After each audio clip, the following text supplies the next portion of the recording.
Well, hello everyone. It's Friday, July 2nd, 2021. This is episode 5 of the Sport Fanatics podcast. I'm Chris. I'm J. Mike. Today we're talking about some NHL, NBA, college baseball, wrapping that up. But for now, let's play that theme song. Let's get it started in here.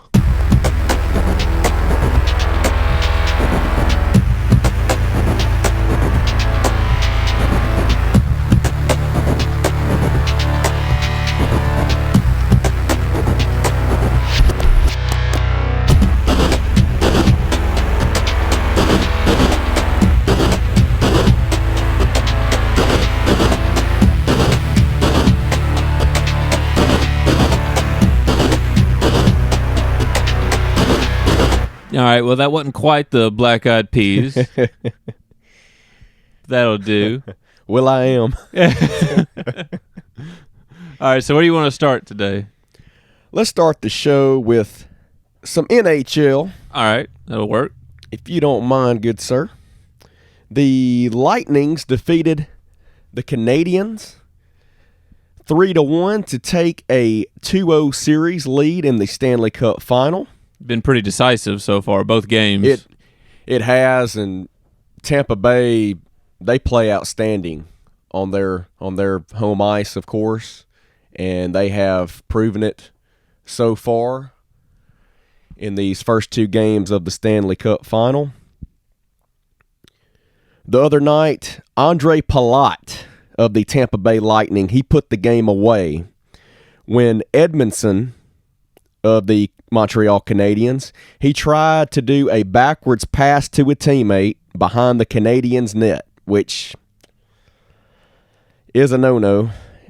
Palat got in front of the pass, and he shot the puck off of Canadian goalie Price's skate to make it 3-1 with 4:18 left to go in the third period.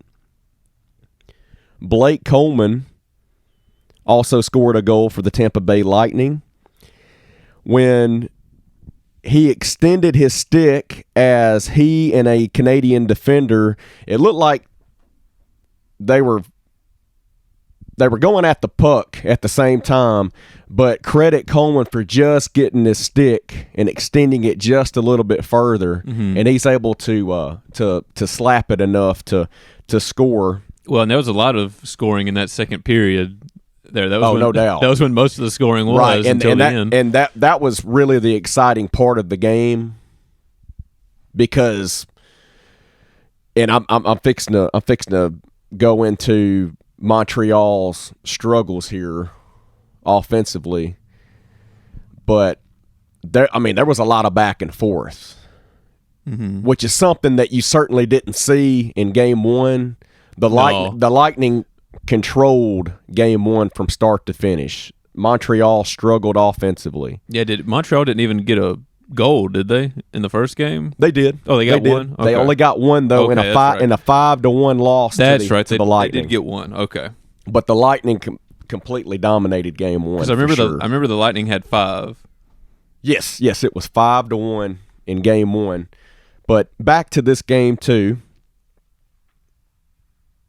That Blake Coleman goal that I just touched on, that was a buzzer beater goal that went under the goalie Price right before intermission.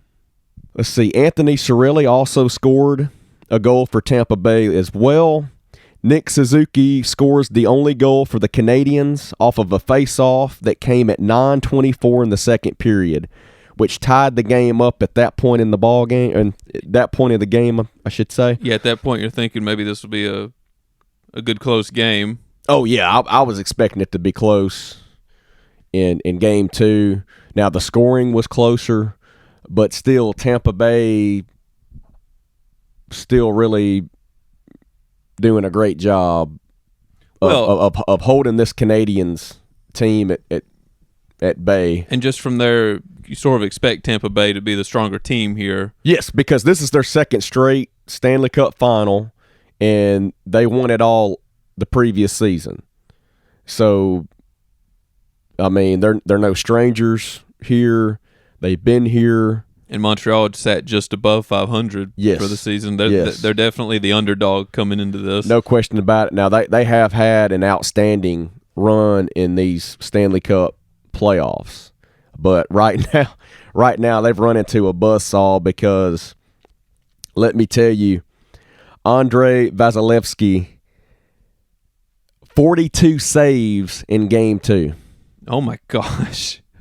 He has been incredible for the Tampa Bay Lightning. He has made these Montreal Canadiens really work to beat him and this Tampa Bay team for sure. Oh yeah, and when you're scoring as much as you are, I mean that many saves is just ridiculous. There's almost nothing Montreal can. Yes, this guy feel kind of hopeless. I mean, I'm sure that they've got to keep their spirits up and they can't let any hopelessness sink in, but that's a rough feeling. It is. And not only is Vasilevsky really helping his team out in that category, keeping Montreal off the scoreboard, but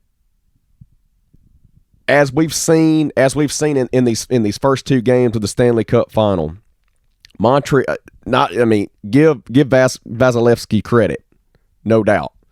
But we know coming into this Stanley Cup final, Montreal is 11-0 in the Stanley Cup playoffs when scoring 2 or more goals. They have only scored a combined 2 goals so far.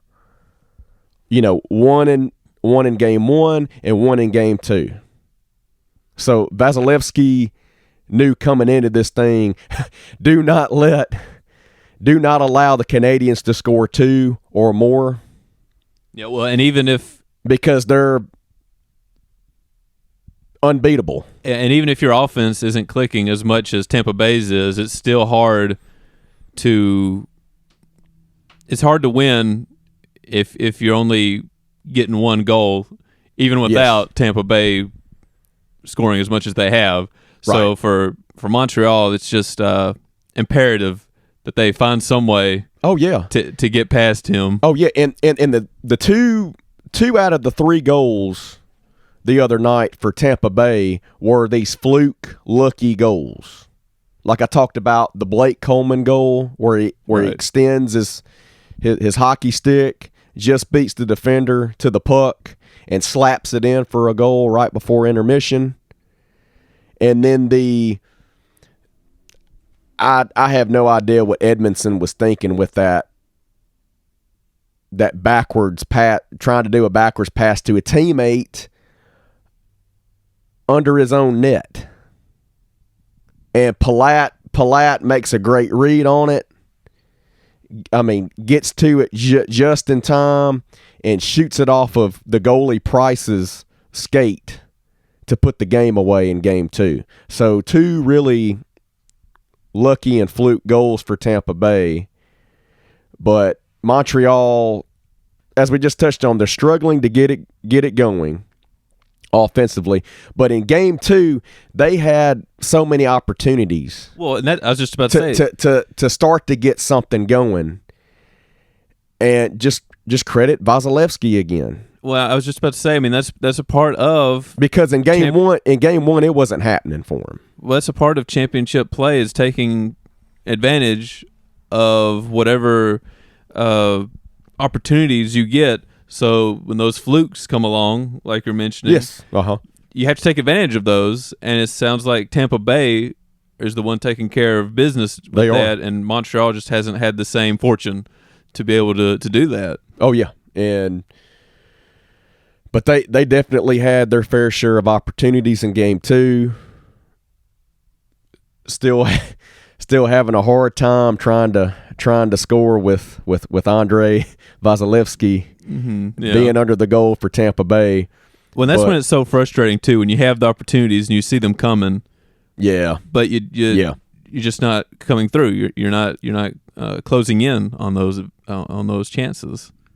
Oh yeah, so frustrating. Yeah, and I know Vasilevsky had a dominant Game 2, for Tampa Bay. But in game one, I thought he was even more impressive because him and the Tampa Bay defense was really impressive to me, because Montreal, for extended amount of time in that game one, seemed they could not take the puck up the ice very much. And of course they made adjustments in game two, but just couldn't find a way to score 2 or more goals, which we know if they do that, they're in great shape. Yeah, their chances go way up to win, still a game or so in this Stanley Cup final. But going forward, just got to find a way. Well, yeah, and now you have to find a way to win this game 3. No doubt, or it's over. Yeah, once you go three games down, it's nearly impossible to come back. Now, we touched on this the last time we talked hockey, but the Canadiens overcame a 3-1 deficit in the first round to the Toronto Maple Leafs, which got this incredible hot streak here in the playoffs going for them. But as you just stated, it's certainly hard to come back from down 3-0. Yeah, it doesn't even matter the sport, just whatever it is, you don't want to be in that 3-0 spot, especially against this team that's the reigning defending Stanley Cup champions. They're back for a second straight year. They've been here, done it. They have the experience. They know what it takes to get it done and to win a championship. And you certainly do not want to lose game 3. Do you think they got a shot to sweep it? Right now, it looks like they do, Chris. I mean, when you have because goalkeeping like that. Yes, and scoring only 2 games so far, or excuse me, two goals so far in this series is not.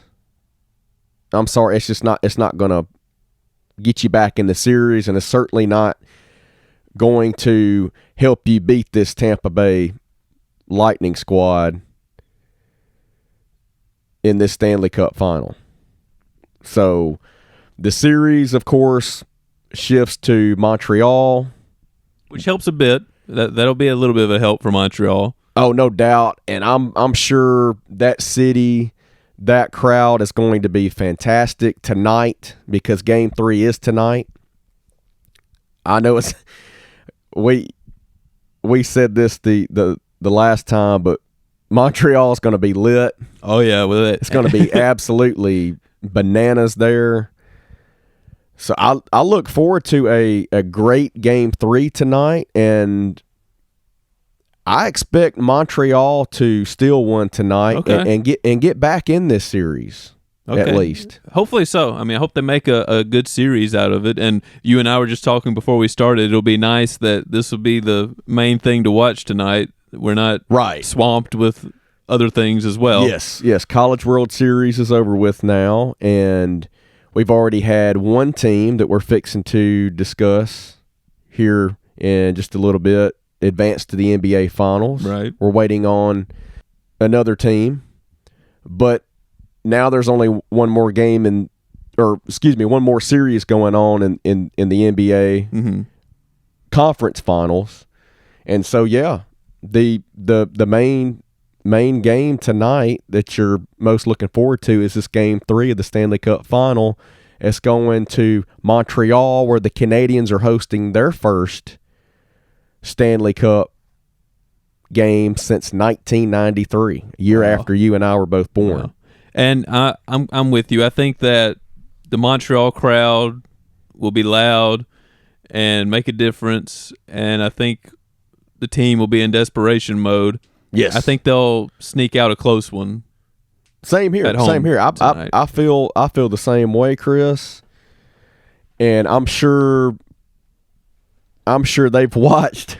I'm sure they've watched Vasilevsky a lot, seeing what they can do to get things going more offensively, because once again, they're definitely going to have to do it if they want to get back in this series and really start to give Tampa Bay something to really look at and say, okay, these guys are not to be messed around with.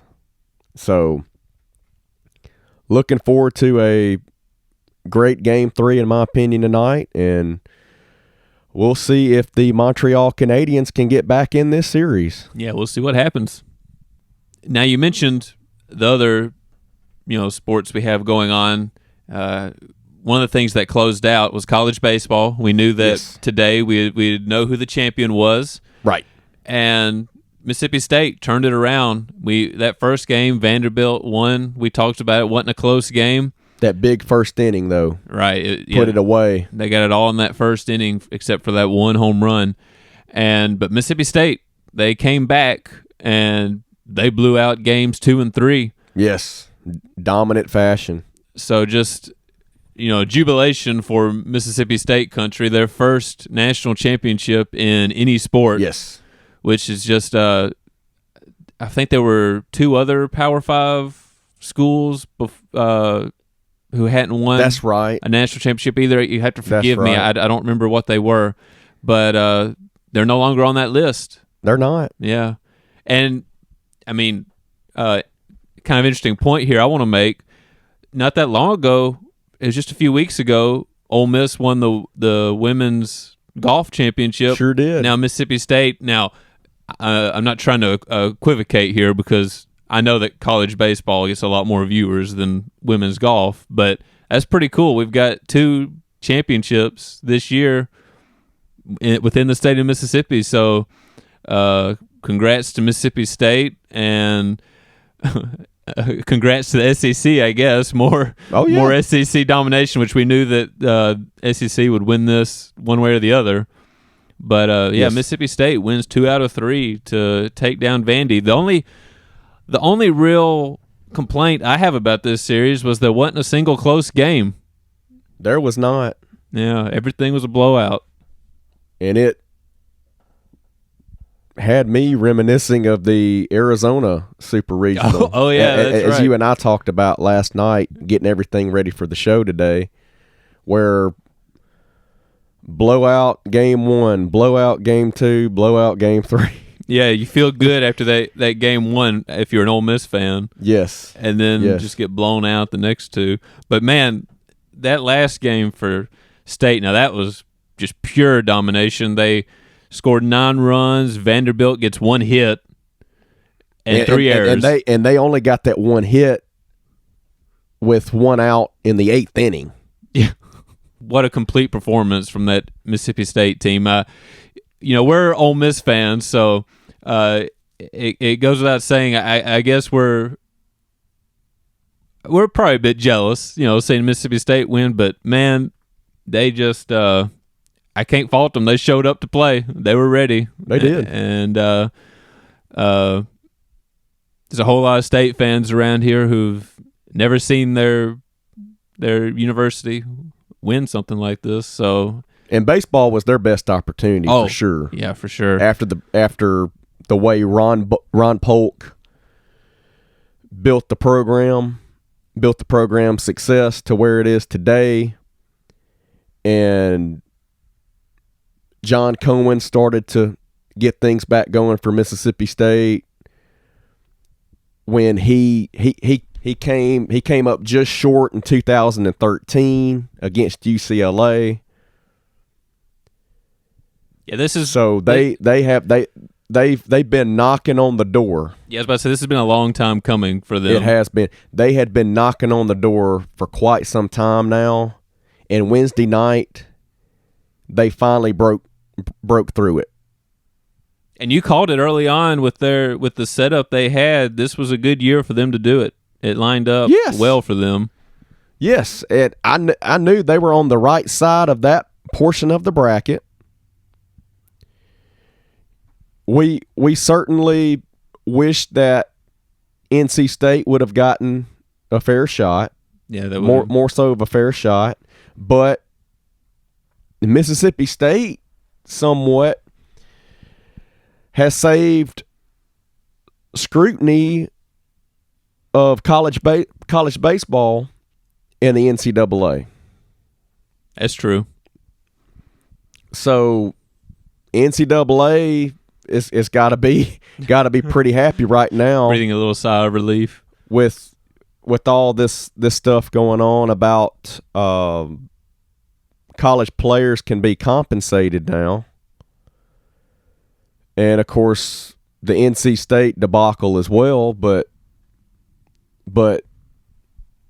yeah, I mean, I knew that State would go to a reliever that they completely trusted out of their bullpen to do a spot start in Game 2, and that was Houston Harding, who actually is a former ICC Indian. Oh, okay. He pitched for the Indians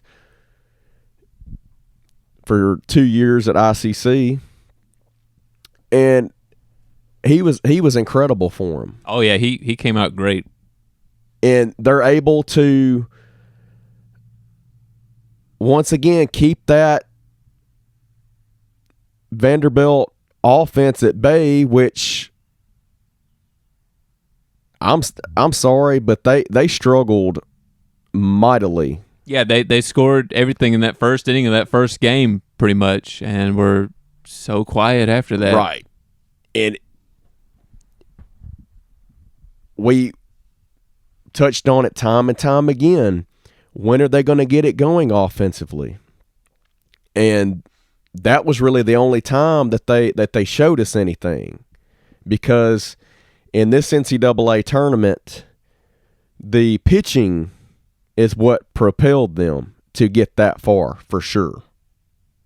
And when you're holding teams to 2 or less runs, then you know that Vandy's got it in the bag if they're able to just scratch a couple of runs off here and there. But they certainly struggled offensively. Yeah, and I mean, I was about to say, because the thing is, when you're only down by 2 or 3 runs, you force the other coach to make changes. Yes, that can make a big difference. You know, if there's a starter who's doing good, but somebody gets on base, he might pull him out and bring out a reliever that you end up hitting well off of. Now, I don't know if that made a difference in Game 3, because Bednar was just he's fantastic. Incredible. And then they six innings of no hit ball. Right, and then they bring in Sims after that. I mean, that's but that's all you wrote. They didn't need Sims though, because they've got it in the bag, and we knew Vandy was struggling mightily on the offensive end, but still, I mean, that's. But it was still yeah, absolutely. It was still good to see Lamonis say, "Hey, big boy, you are part of the reason that we're here. Just go ahead and close this thing out and win our first national championship ever." Well, I know for a fact that State fans are going crazy over it. So oh yeah, but you knew in that Game 3, and I predicted this as well. I predicted a Bednar Rocker showdown in Game 3. You knew Mississippi State had to get to Rocker early, and they did. Yeah, I was just hoping that, you know, with Rocker on the mound, it would be a close game, but State didn't fool around. They got to him early. It was their year. It was their year. They did not falter after that disappointing Game 1 loss.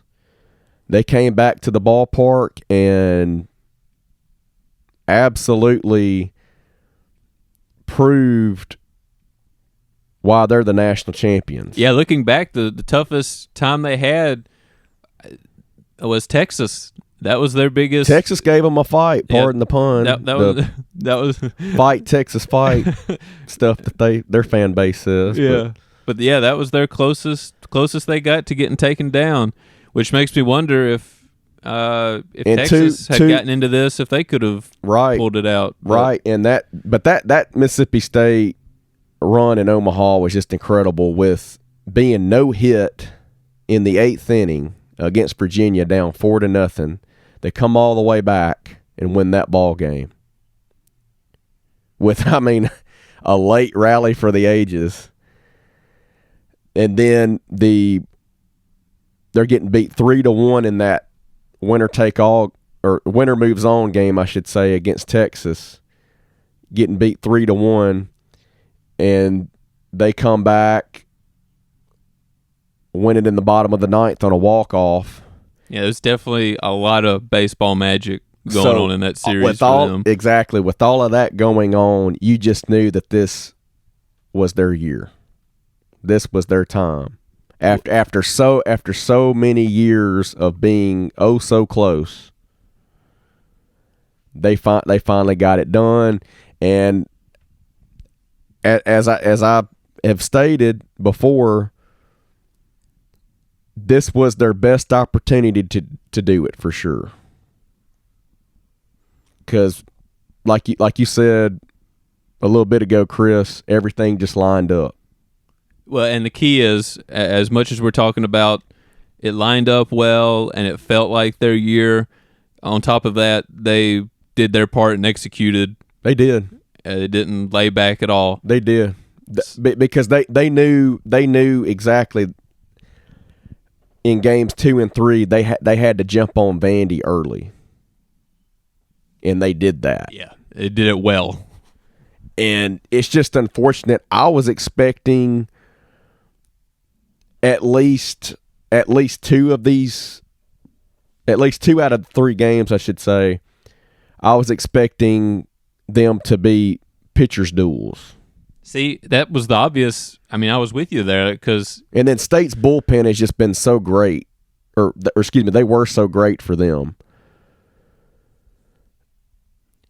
Yeah, we felt like the State bullpen was better, but that Vandy's starters would keep them in.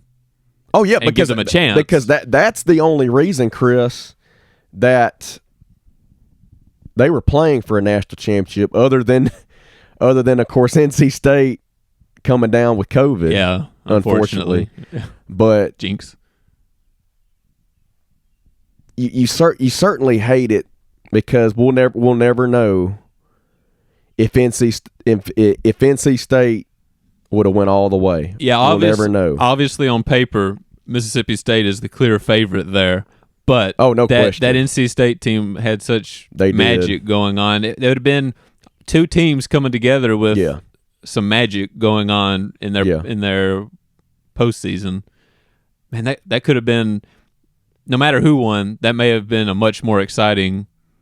It would have been 3 games. It would have been, because the bullpen, of course, was better for NC State than it was for Vandy. And those 2 teams kind of copycat each other. They play very similar, to where they pitched it well, and they were just scrappy on offense. Extending at bats, making the opposing pitcher work, getting some clutch hits here and there. But I certainly still would have picked Mississippi State, because same. I just knew going into this College World Series that this was their best opportunity, and with everything lining up the way that it did, that's why I picked them, and they ended up going all the way. Yeah, they pulled through, and jubilation in Mississippi State country. But how about Chris Lemonis? This is just his 3rd year. Yeah, at the helm for Mississippi State. He's taken them to 3 straight College World Series. Well, and they've had a lot of coaching changes in the past 10 years that they've had to work through. But yeah, he hadn't missed a beat. Phenomenal hire by John Cohen. For sure. And he was the one that finally got Mississippi State over the hump. And pardon the pun.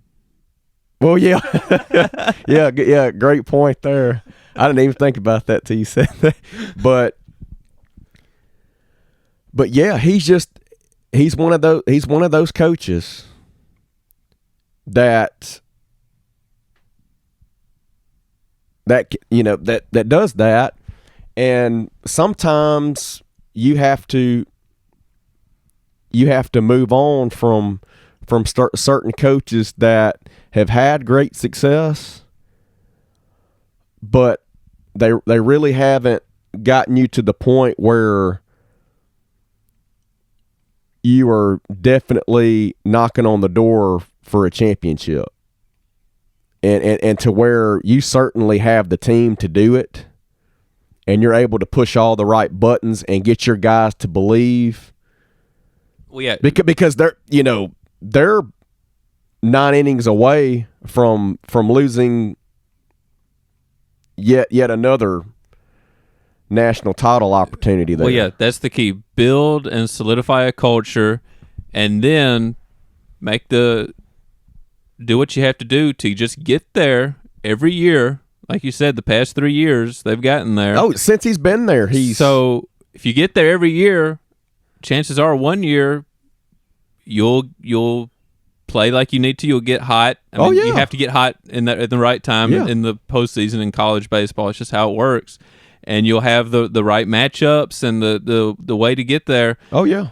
And I'm not even saying that. That's not to say they got lucky or anything, but every year the winner of the championship in college baseball, it's a combination of playing their best baseball, being hot at the right time, and having the right stuff right going. Mixture. Yeah, and that worked out for them this year.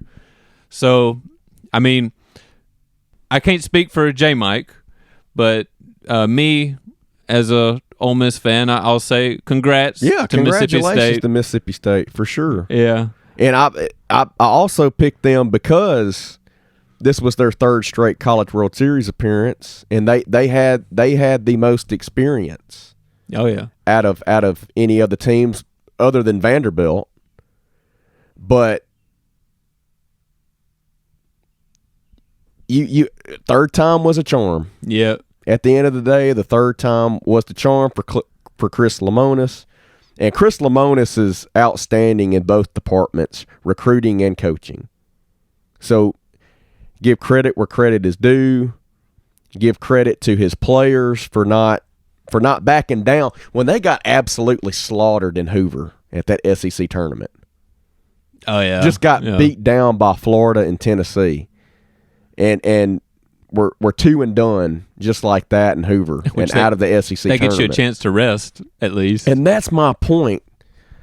I don't understand, all of the whining and stuff about – because I have an opinion that you need to get in Hoover and you need to get out because you're playing for much more coming up. Well, if you're one of those teams that – South Carolina has proven that too. Yeah. South Carolina played in 3 straight College World Series finals, and they did not have a deep run in Hoover at the SEC tournament. If you're a team that doesn't have anything to gain, then yes. I know it depends on the situation. Sometimes you might need to have a bit of a run. And you knew Mississippi State had the pitching to win it all. Yeah. And they did. Mississippi State didn't really need to go deep. Obviously, they could just do whatever and be fine. Yeah. And I'm sure Chris Lemonis, because he was absolutely confident after losing to Tennessee and getting out of that SEC tournament. He was absolutely confident. He said, okay, we're more than likely going to get a national seed, and he's like, I will have these boys ready to play. They will be ready to play, and boy, were they. They definitely were. What a well of a season for Mississippi State. But yeah, just give credit where credit is due. He had them ready to play after that disappointing outcome that they had in Hoover at the SEC tournament. Yeah. And they closed it out this year. So congrats to that team. And absolutely, yeah. And absolutely. What a remarkable run that they had, that they truly had. They did. All right, well, let's move forward. More postseason play. Move on to NBA. I guess we'll start with, the Suns. They just... How about that? Blowout. Speaking of blowouts in college baseball, they blew out to finish that series. Yeah, both in the same night, I might add. Oh, yeah, that's right. 130 to 103 final in that game over the Clippers. Yeah, just outstanding offensive performance by the man that had yet to get over the hump and reach somewhat of the highest pinnacle in the NBA playoffs.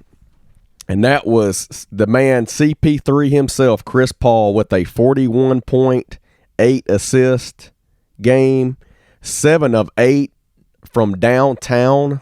That is red hot. Incredible, yes. And speaking of which, red hot after going ice cold 0 for 9 in the previous 2 games of that series for Chris Paul. Well, and that's why, this goes back to what we were talking about. Quick. Obviously it worked out for them, so we can't really secondhand coach here. But I think that's why sometimes these players that come back maybe ease them off the bench. Yeah, exactly. Off of the bench. Because obviously he was ready to go for this game. Now, I understood Cam Payne's injury in the game that Chris Paul came back had to force Monty Williams' hand to playing CP3 a lot more, which I understand that. That's true. You're right. But in my opinion, bring the injury, the guy that's coming back from injury, bring him up off the bench, because you certainly had to come up with a different lineup. You were making your adjustments as a coach. So obviously you've already played a game or so without that certain player. So you've at least developed some kind of a chemistry with that different offensive or different lineup in general. And then just kind of rotate him back into that chemistry. Yeah. Like, you had most of the season, just kind of bring him back in. But gradually. It definitely forced Monty Williams' hand to play Chris Paul a lot more in that game, because Cam Payne was out for the rest of that game after that injury. But even still, it worked out. Phoenix just dominated. Chris Paul went off. So, and what I absolutely love, Chris, is he played 6 seasons for the Los Angeles Clippers. Okay, Game 6 was at the Staples Center, where he played those 6 seasons at. Time and time again, there were unfortunate collapse in the playoffs for Chris Paul and those Clippers. He's able to go back to LA, have the playoff game of his life with his head coach in Phoenix, that was his first coach when he first got into the league, and Monty Williams, when they were together in New Orleans on the New Orleans Hornets at that time. Right. Before they came the Pelicans. Yeah. But he has the game of his life.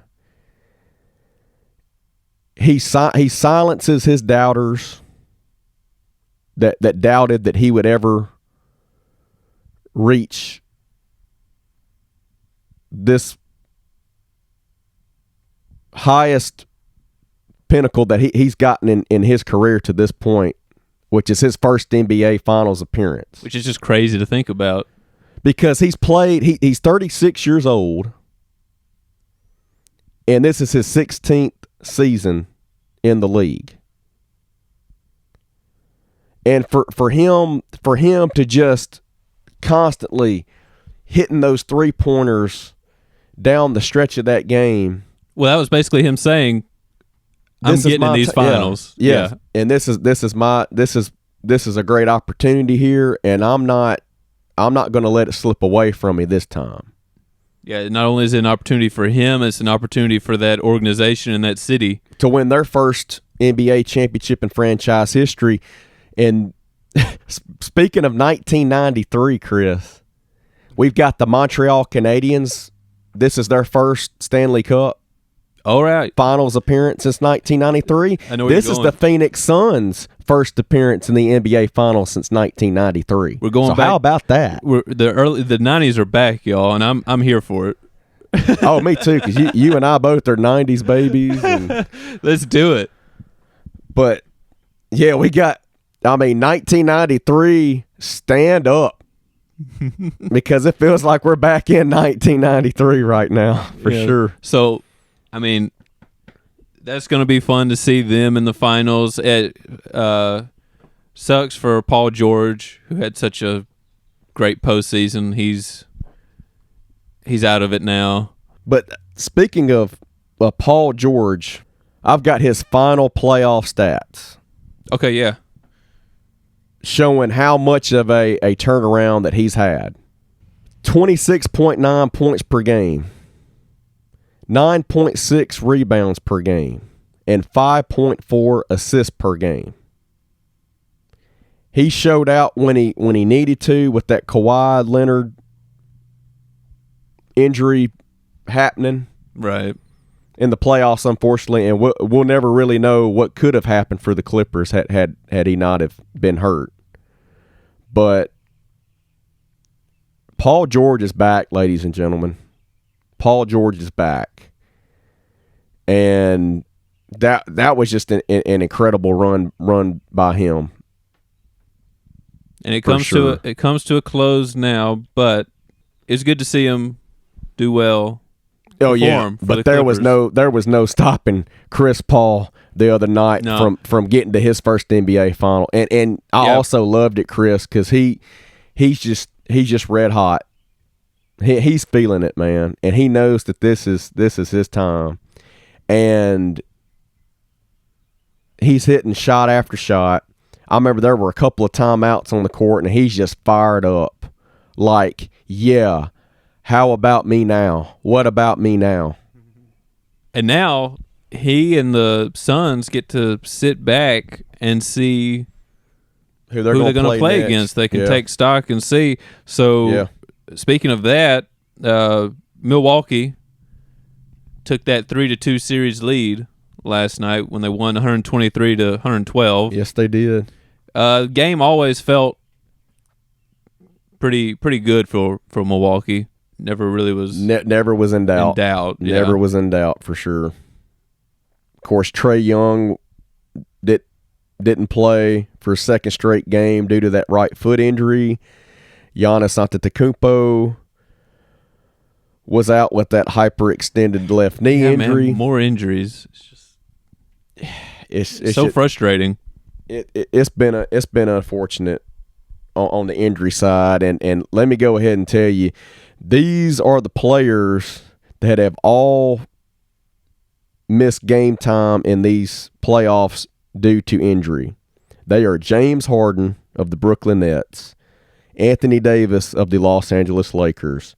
Of course, we just talked about Giannis Antetokounmpo, Joel Embiid of the Philadelphia 76ers, Kyrie Irving of the Brooklyn Nets, Kawhi Leonard of the LA Clippers, we just touched on as well. Trae Young, the Atlanta Hawks, Donovan Mitchell of the Utah Jazz, and Kemba Walker of the Boston Celtics. It's just what a list. And, I don't want to get too deep into the weeds on this because I want to discuss this, the playoffs, but I've heard some discussion that possibly one reason why we've had so many of those injuries is because, they started this season so soon after the delayed finale of last season because of COVID. Oh, yeah, and I think, if I remember correctly, the season for NBA didn't end until August. Yeah, it was really late. And then they got that quick turnaround, and they come back in November. Yeah, so I've heard some people say that they think that could have led to at least some of this increased injury situation that we've had. It's some food for thought. Yeah, but you knew the NBA needed to finish their season out in the bubble. They were so close. Yeah. Yeah, they were. And you knew there was a lot of pressure on Adam Silver to keep the season going. That way that there could be an NBA champion at the end of it all. Really, the only thing I think they could have possibly thought about doing different was having some slightly abbreviated 2021 or 2020, 2021 season. Maybe could have had to start a little bit later but still finish at the same time. Oh yeah. I mean, just fewer games. Yeah, regular season games. Yep. That's maybe the only thing they could have considered that I can really think of that would have made sense. And also another thing that I liked it, but it also ended up hurting the NBA in these playoffs were the play-in games. That's right. Yeah, you had four play-in games. Like 3 to 4 play-in games. So that, which it feels like you have enough teams making it to the NBA playoffs to begin with. Yeah. Now, for granted, none of those teams went far in the playoffs. But going back to the point that we just made, you wanted a fewer amount of games, and that just added more to the season. Yeah. But back to Milwaukee here. They're firing on all cylinders. They are playing excellent as a unit. They are. They had 5 players combined for 111 of the 123 points that they scored last night, which is just so impressive. And of course, it all started with the coming out party of Brook Lopez. Yeah, how about that? A 33-point night, 14 of 28 from the field, 7 rebounds, and 4 blocks. He stepped in for Giannis in Giannis's role big time. They fed him in the paint. He attacked the paint. Well, and he was actually even better than that. He was 14 of 18 from the field. 14 of 18. Okay. Yeah. Well, looking here, I'm checking the box score my fault on ESPN. on that. But yeah, I mean that even goes to your point though. That's solid right there. Oh yes. Oh yeah, yes it is. And of course that was Brook Lopez's playoff career high in points. So he certainly stepped up in Giannis's absence in a much needed time in a very meaningful game for these Milwaukee Bucks. Also, Chris Middleton, 26 points, 13 rebounds, 8 assists. Drew Holiday with a very nice bounce-back game with 25 points, 3 of 8 from three-point land, and 13 assists. How about Bobby Portis stepping up as well? 22 points, 9 of 20 from the field, and 8 rebounds. That was also a playoff career high in points for Bobby Portis as well. So 2 key cogs that Mike Budenholzer, the head coach of the Milwaukee Bucks, certainly needed guys to step up, and career nights out of Brook Lopez and Bobby Portis to really go along with the tandem of Chris Middleton and Drew Holiday. And it was very nice to see a bounce-back game out of Drew Holiday in a game where they needed guys to step up, as I just said. But also coming into that game, you knew Atlanta stole one in Game 4. Yeah. For sure.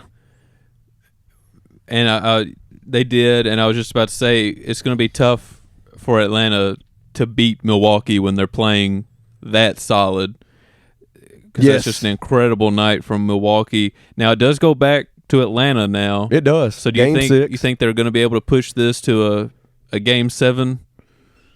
Not without Trae Young, in my opinion, Chris. Yeah, that's a huge blow. They're going to need Trae Young, if at all humanly possible, in Game 6. I just don't see it happening. And I'm looking for Milwaukee to close this thing out Saturday night, 7:30 on TNT. Okay. I'm feeling similar to you, but I'm really hoping Atlanta can sneak out another win here and push this to a Game 7. Now, let me be clear. I do think Milwaukee will win this, whether it's in 6 or 7. No doubt, because if this thing does go 7, I just want to point this out. After last night's win, they're 7-1 at home in the postseason. Wow. Home court advantage. Their only loss was in this series to Atlanta, where Atlanta stole one and get back all the way back in Game 1. That's right, yeah. But obviously, you're going to need Trae Young in Game 6 to get this thing to a Game 7. But I wouldn't put it past Nate McMillan, who's done an incredible job coaching in these playoffs, to make adjustments, especially with Brook Lopez and Bobby Portis having the career nights that they did in the paint, getting their buckets that way. It's just Atlanta doesn't have size to match up to those guys, but I'm sure he's going to figure out a way to slow down their points in the paint from really getting Milwaukee comfortable in that way, because we know they've got that outside shooting presence in Middleton and Holiday. Yeah, they've got to find some way to break that cohesion that they have going on. Yes. And that's tough. I mean, it's one thing to try to shut down one or two players that are showing out, right, that you're going up against, but to have to find a way to break into that unit, yes, the way that the Bucks have been playing, yes, it's going to be a tall order. They got a chance, but they do, because at Atlanta had a hot shooting night in Game 4. That's what it's going to take. And some really hot. That's how they hands. stole Game 4 in Atlanta, because they had a hot shooting night from them boys, Herter, Bogdanovich.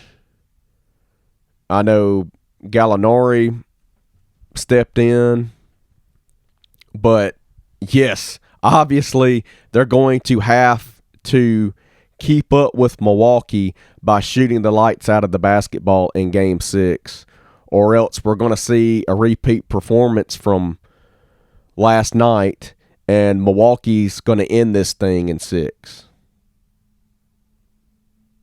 But they definitely need they definitely want and need their leader Trae Young out on the court, but they've got to be better defensively in the paint. Keep Milwaukee from getting their points that way, to where it sets them up on the perimeter. So I expect Nate McMillan to make adjustments. It's just going to be up to the players to execute and take the challenge.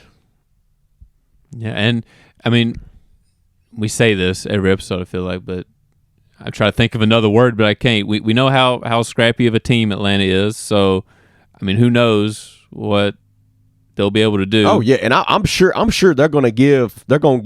Of course, Nate McMillan's going to get every ounce from his team that he can, and they're going to give Milwaukee everything they've got in this Game 6, because their season's on the line, and they know that. And Nate McMillan was preaching that in the locker room after the game last night. And in these playoffs, they have responded every single time. They have. They've been so. And the good thing is they're going back home. So it's just like we said, making those adjustments, accepting the challenge that's in front of them, going out there executing it, but they obviously are going to have another hot shooting performance like they did in Game 4 in Game 6 if they want to take this thing back to Milwaukee. And then who knows, maybe you get both Trae Young and Giannis that would be back on the floor. That'd be so huge. More, of course, more so Trae Young than Giannis, because we're not sure Giannis's timetable of coming back. Yeah. But yeah, just do what you have to do to get this thing to 7. But yeah, they're definitely going to have to continue to be the team that's giving everybody fits in this Eastern Conference part of these playoffs, which is just being scrappy and fearless like they have been all throughout it. And hopefully, if nothing else, they'll give us a good game to watch this weekend. Oh yeah, and I'm banking tomorrow night that Atlanta will give everything they got out on that floor, and we'll just have to see what happens. But Atlanta is certainly not going down without a fight. No. That's for sure. Yeah, I'm excited to see how they perform. Oh, real quick, Chris. Oh yeah. Before we end our segment on the NBA on the show today, something that had been going on for quite some time, a unbelievable streak has ended, and it ended last night. Well, excuse me, not last night, but the night before last, when the Suns eliminated the Los Angeles Clippers. Okay. But it involves the big diesel himself, Shaquille O'Neal. Oh yeah, all right. I'm interested. And here's the streak. Shaq had a former teammate streak of former teammates of his, right, making it to the NBA Finals. Oh, okay. That streak ended at 37 years. Wow. Oh my gosh. He almost made it to 4 decades. It's absolutely crazy. But it was because Rajon Rondo of the Clippers was eliminated. And so with that happening, that amazing streak has ended, and we all know that streaks do come to an end at some point. But man, just what a crazy streak that was. Yeah, that's incredible. So I just wanted to touch on that. Yeah, I'm glad you brought that up. Oh yeah, I saw that the other night, and I had forgotten about it. But when it popped up, I'm going, oh man, I've got to bring this up, because that was just incredible. And I always like to see how long that streaks are going to be extended to, and how long that they're going to last. But certainly when it ends at some point, you just look back and say, wow, at how amazing that ended up turning out. So I just wanted to. Well, and it's also cool to see like the web of like which players were where and who was with who. Those webs that kind of go back and now branch out. Or I guess a tree would be a better example. But yes, like the way that players and coaches and teams have worked with each other, and how those relationships and sometimes dynasties can extend further into the future than you expect. Absolutely, and credit Shaq with his, not only his knowledge of the game, but his championship DNA that he's able to teach and to really put upon the younger players that came after him. But that's just incredible after of course it's going on while he's playing, but just how many years it kept going after he finally retired.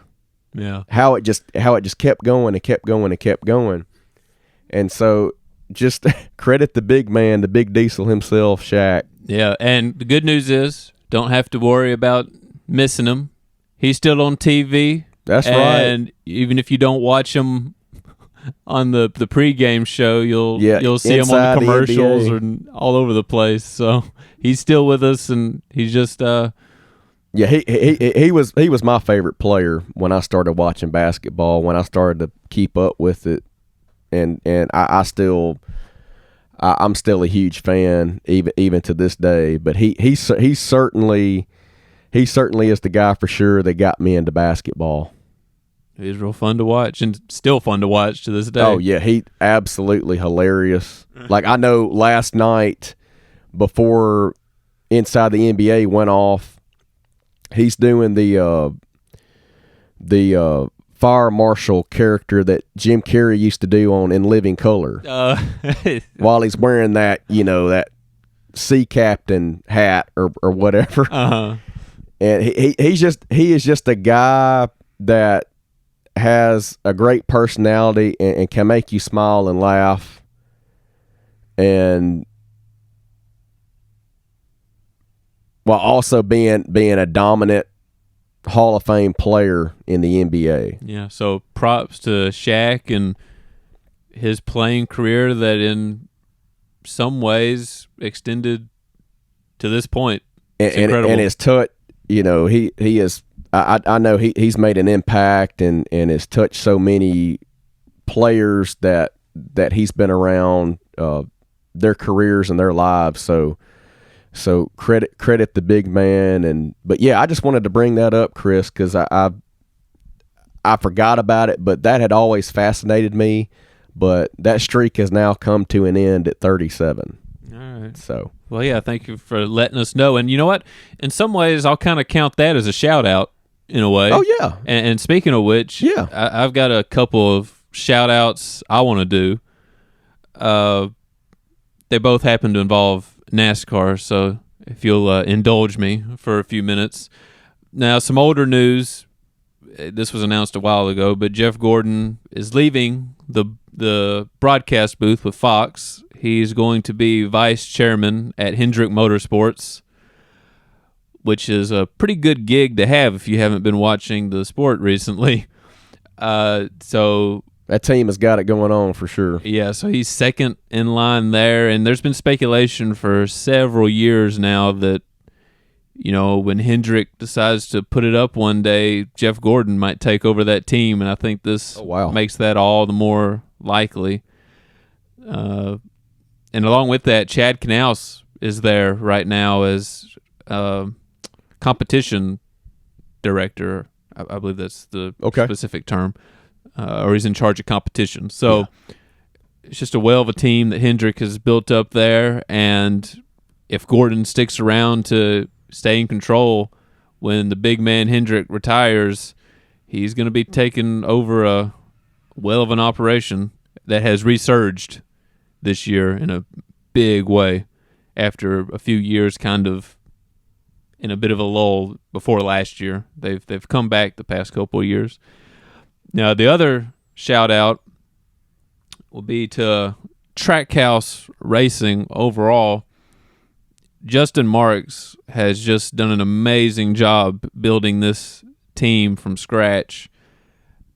He brought on Ty Norris as general manager, and Ty Norris worked with DEI and Michael Waltrip Racing back in the day, and now he's back in a big way with Trackhouse. Later on, they brought in Pitbull for some funds. Yeah, so that was the first surprise. No one expected Pitbull to invest in a NASCAR team. And that's great though. Yeah, like him and Michael Jordan and Alvin Kamara, the Saints getting involved in NASCAR, like we talked about on Tuesday's podcast. There's a lot of new blood coming into NASCAR, which is really exciting to see. And Trackhouse is just a different team all around. Like, they're put under an umbrella of Trackhouse Entertainment Group, and they're based out of Nashville. So it's like an entirely different sort of culture coming into the sport. But their big news this week was just completely out of left field. They have bought Chip Ganassi Racing, which is just, I mean, I've been watching the sport since the late 90s, and Chip Ganassi has been an owner almost since then, since 2001, and he was like a part owner before that. He was involved, but he wasn't complete owner. So it's just an incredible news story that no one expected. People thought maybe they were just announcing getting a charter or two charters somehow, but no, they got two charters and a whole race shop and team and just everything from Chip Ganassi. So shout out to Trackhouse for moving forward and expanding. It's got to be exciting for Daniel Suarez. I'm excited for him. I can't wait to see who their second driver will be. I think it'll be either Kurt Busch or Ross Chastain. I think either one of them would be a great fit. Kurt Busch would be nice for the veteran status coming in. Ross Chastain is sort of an up-and-coming talent. It's just kind of, I think it just depends on who, as an owner, you feel fits your organization best, personality-wise. So that'll be interesting to see how that goes. Also, I mean, shout out to Chip Ganassi. He's going to go focus on IndyCar and IMSA. Those are I think those have always been his main motorsport loves. And NASCAR, he won't say this, but it always felt like NASCAR was kind of his third in line there. And he had success in NASCAR, won several races, but never quite got the championship. He got so close in 2002 with Sterling Marlin, and he broke his back and had to sit out for the rest of the year, and they didn't win the championship that year. But shout out to Chip Ganassi on a well of a career as a NASCAR owner. It's going to kind of suck to see him go, but I'm glad it's in hands that I think are exciting with the Trackhouse team, and curious to see where they go for the rest of the moving forward, the next several years. So yeah, those are my two shout outs, or three, I guess technically, if you include Chip Ganassi for the day. So some exciting news out of NASCAR recently. Yeah, and if you don't mind, Chris, I'd like to do one more shout out. All right. Of my own. And I just, once again, I want to shout out CP3 Chris Paul. Okay. Making it to his first ever NBA Finals appearance. And a stat that I forgot to mention when we were doing our recap and discussion about the Suns-Clippers game the other night. Chris Paul in that first half scored only 10 points and was 4 of 8 from the field. In the second half, he heated up, scoring 31 points. Wow, yeah. Going 12 of 16 from the field. That was a career high in any half, including the regular season. Wow. Of this right time to do it. Absolutely. And it just goes to show you how bad Chris Paul wanted it.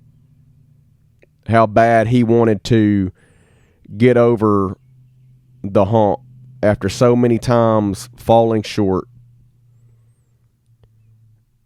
He finally gets to his first NBA Finals appearance after a monumental 41-point game where he was 7 of 8 from downtown. And also kind of following up this shout out, those Phoenix Suns making their first NBA Finals appearance since 1993. And I just want to go over a few stats with you. The Suns' record before the bubble last season was 26-39. Wow, what a they turnaround. had a 400 win percentage. Yeah. When they entered the bubble, they go on a undefeated run. They went 8-0 in the NBA bubble. And in my opinion, they got cheated out from the playoffs last season in the bubble. But you knew they had that chip on their shoulder going into this season. And you knew they wanted to prove why they belonged in the playoffs the previous year. And so they go out and they trade for Chris Paul. And that's saying we want to compete now. And that's exactly what they did, Chris, yep. Going 51-21 in the regular season, getting the number 2 overall seed in the Western Conference playoff. Their playoff record goes to 11-3. Yeah, they're strong right now. They've had a unbelievable playoff run here, going 11-3, which has placed them in the NBA Finals. So just a great turnaround for the franchise, but you knew where they just came up short making the playoffs a year ago. You knew they had a chip on their shoulder. You knew they wanted to prove they had what it took to compete in this league. And they go and make that trade for Chris Paul, and things only got better from there, and they've had a remarkable season. And last but not least on this shout out, Chris,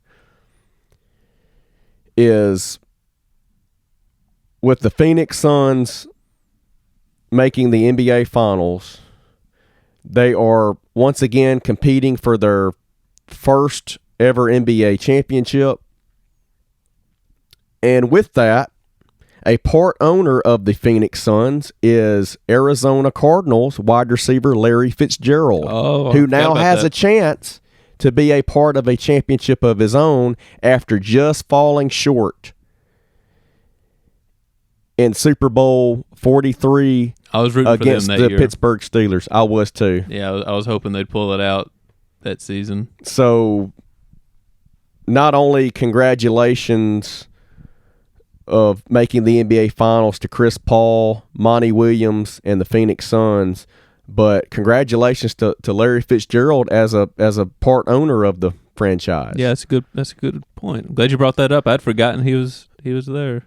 And so if they get it done, like I'm starting to think that they can, I'm starting to think that this is their year, then Larry Fitzgerald will also be a first-time champion, and he and Chris Paul can look at each other and say, hey, man, we did it.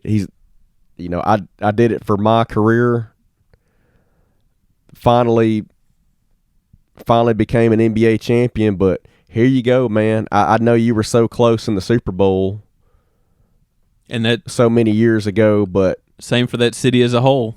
So, that too. Yeah. That too. So just wanted to shout out Chris Paul, Larry Fitzgerald being a part owner, and those Phoenix Suns for making it to their first NBA final since 1993. Can't wait to see how they do, and hopefully this is their year like I think it is, but we shall see if they go on to win their first ever NBA title. All right, well, we're nearing the end of the show here, but I can't forget about the random page of the day. And today it was very random, incredibly random. I went to Basketball Reference to choose today's random page, and it gave me everyone's favorite basketball player, Manuel Sanchez. Never heard of him. He played in Liga ACB. Let me see what that stands for. I believe it's a Spanish league. Let me check real quick. Anyway, he played from 2000 to 2002, so he didn't play very long. Yes, this is a league in Spain. Okay. The Gasol brothers say hi, by the way. Yeah. Which they're actually going to compete for Team Spain in the Olympics. Oh, well, that's appropriate. So how about that? Brother and brother are going to team up finally together on Team Spain, which this is more than likely going to be the end of Pau Gasol's career as a basketball player. I'm going to hate to see him go. But how about him going out playing alongside his brother for Team Spain in the Olympics? That's the right way to do it. How about that, man? Yeah, that's the way to do it for sure. After a remarkable career from Pau Gasol. So, yeah, I hope that. I mean, obviously, I want Team USA to win, but I hope that they have a good time and push that team pretty deep. Oh yeah, yeah. I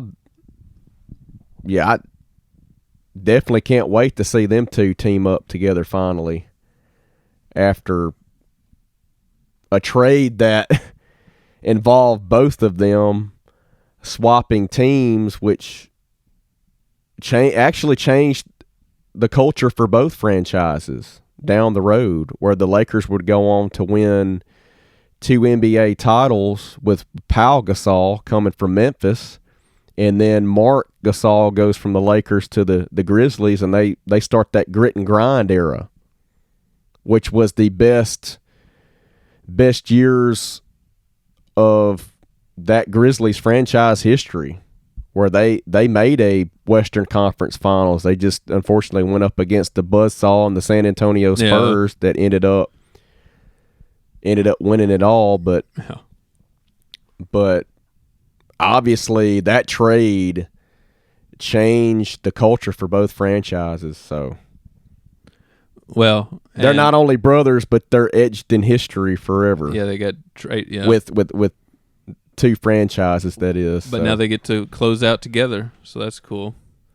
Yeah, and that's the way you want to see it. But we can't forget about everybody's favorite Spanish player. He played both years for, you have to excuse my pronunciation here. I know some Spanish, but I don't know this Spanish team. Gijon Baloncesto, I guess. What's up, Billy? I do. Yeah, it sounds kind of Italian the way I said it, but he played only 4 games for this team. Oh my goodness! 1 in the 2000-2001 season, 3 in the 2001-2002 season, and in his career, he scored a grand total of 2 points. Both of them in that last season when he played 3 games. So was this cat a starter? I can't. I sure the heck hope not. He can't have been a starter. I mean, actually, yeah, he couldn't have been a starter. His field goal percentage. I mean, here's one positive: his field goal percentage was 100%. So he tried one shot in his career, and he made it. Never missed. You know, this cat. This is the basketball. This is the Spanish basketball version of the dude in Field of Dreams. Yes. Yes, Moonlight Graham. Yeah, Moonlight Graham. I was trying to remember his name. That's it. He had only one appearance, one at bat. Yeah, all he wanted was to go have an at bat and see what would happen. This cat, he got to play 4 games actually, but he got to do one shot and he made it. So congrats to him for that. That is crazy though. I mean, I don't know where you are nowadays, Mr. So he played 2 seasons. Yeah, and just 4 games. 4 games.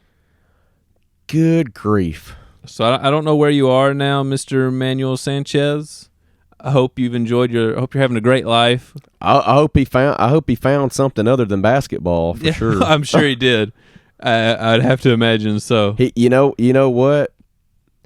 He probably should have got with Pau Gasol to maybe help his game out. Let me see what get him to tutor him. I didn't look and see what position. Why don't I look and see what position he was? Let me see. It's really not telling me. Is it not really known? It's not telling me a position. Or he could have gotten Manu Ginobili from Argentina that had the great career with the San Antonio Spurs to help him out, because that's just Yeah, I'm afraid I'm not. Crazy, man. I'm not finding his position on here.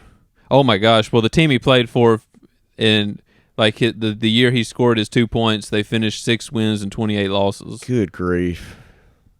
And yeah, they don't really have their positions on here. This is an international league, so there's not as much information on here. Which is why I just wanted to ask you if he was a starter, because you could just going off of what you have just described to me about his stats and whatnot, you had to realize that the team he was on absolutely sucked. He only was on 4 games in those 2 seasons, so I don't know what he did the rest of the time. He must have.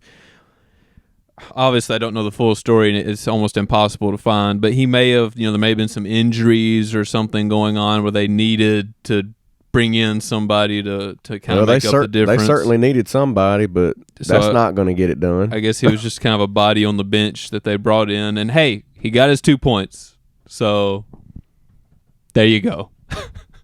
Yep. That's our very, very random page of the day. He didn't have to build a basketball court and hear a voice that said, if you build it, he will come. Yeah, no basketball court in the cornfield. Yeah, right. And then kind of going back in time, to finally have his moment, so to speak. No. So yeah. Hope you're enjoying your life, Manuel Sanchez. Well, we're at the end. So we're gonna close it out. What you looking forward to, J. Mike? I am looking forward to this Game 3 of the Stanley Cup final tonight between the Lightning and the Canadiens. The series now shifts to a lit, raucous Montreal Canadian fan base and city. I'm sure it's going to be very hype tonight in Montreal, Quebec, Canada. And it's a game that I look for the Canadiens to win a close game and to get back into this series with a chance to tie it up in Game 4 quite possibly. So I'm very intrigued by Game 3 tonight between the Tampa Bay Lightning and the Montreal Canadiens. All right, yeah, that's a good one. I'm of course looking forward to that NBA to see if Atlanta can hold on, stay in this, force a Game 7. Yes, they're gonna give it their best shot. We know that. Yeah, and I know everybody else is gonna be watching that too. But another thing, for the first time, the Cup Series is at Road America, which is a long 4-mile long road course up in Wisconsin. Yeah. Go Packers. Cheeseheads. So I'm looking forward to that. Road course should be fun. Can't wait to see how it goes. I'm hoping for a good race for my boy Daniel Suarez. But that's this weekend. We'll be back on Tuesday. Yes. Where can they find you, J. Mike? You can add me as a friend on Facebook. My name is John Michael McBunch. And you can add me, or follow me, I should say, on Instagram and Twitter. My handle is @J_MikeCheck. Once again, that is @J_MikeCheck. Feel free to add and follow me, and I will definitely follow you back. All right, cool. You can find the podcast at Sport Fanatics on Twitter. Yeah, don't forget to follow us, people, on Twitter. Yeah, and I'm at Christopheles11, or Chris Topholes11, if you want to pronounce it that way. Pronounce it, but as to abbreviate, yeah, that's how it sounds. Syllable or whatever you want to call it. Phonetics, but that's where I am. Feel free to follow. But yeah, it was a fun sport week. Got another one coming up. I'm excited for it. So until next time, adios. Have a great weekend, guys.